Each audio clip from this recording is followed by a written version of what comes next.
Hello, my name is Coach IQ Becky, and today I'm going to present a teaching aid for understanding human dentition.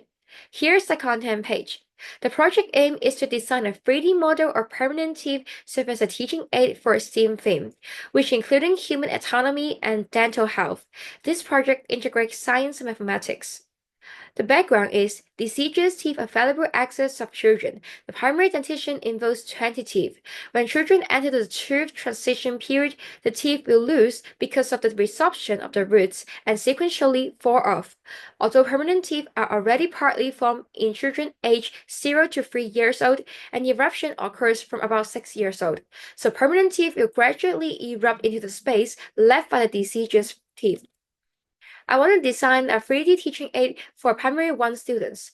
According to the primary science curriculum, students are required to learn body changes during childhood and loss of primary teeth and growth of permanent teeth. And in the textbooks, there is a calculation part of the number of deciduous teeth and permanent teeth. There are two problems in this topic. First of all, there is a lack of real-world experiences.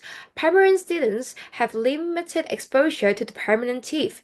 They're currently only familiar with their own deciduous teeth, and they are difficult to grasp the concept that adults have 32 permanent teeth. The second is the lack of visual learning tools. Traditional teaching methods like textbooks and diagrams cannot convey the anatomical differences and growth process of teeth, so this leads to misconceptions and a lack of engagement. The solution is develop a 3D model of permanent teeth so students can visualize, touch, and interact with the teeth to facilitate a better understanding of human dentition. There are total three learning objectives. The first one is to identify the number of permanent teeth in adults to compare and contrast permanent teeth with deciduous teeth. The second is to understand the growth process of teeth from childhood to adulthood. The third is to develop spatial awareness and also counting skills through interaction with a 3D model. There are total 5 development processes. Step 1 is to create an individual teeth. Design each type of teeth separately. In Tinkercad, use basic shapes like cones and sphere to create 4 types of teeth, including incisors, canines, premolars, and molars. It focuses on the correct proportions and shapes to ensure that each teeth is recognizable and accurate. The second step is construct a gum with pink color. Construct a round roof and cut it into a mouth shape by using a transparent cylinder, and adjust the color to pink to differentiate the gums from the teeth.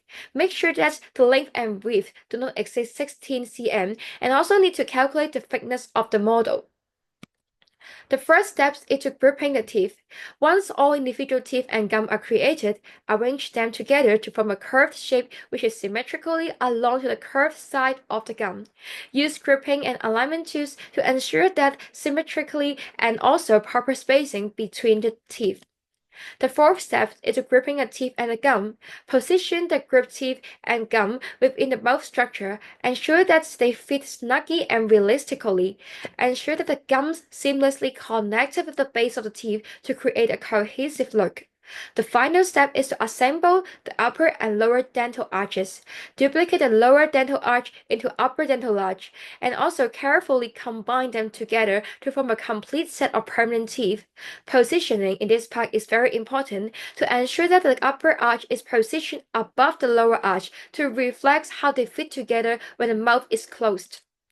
I use two model principles. The first one is the model connectness. I need to check the connectness of the teeth and gums by adjusting the angles. The second is the spatial thinking. I need to think of how to extend a model from 2D to 3D shapes, and also aware that the teeth have different shapes in each side. They are not also symmetrically in every time. The issues encountered is difficult in representing the teeth accurately.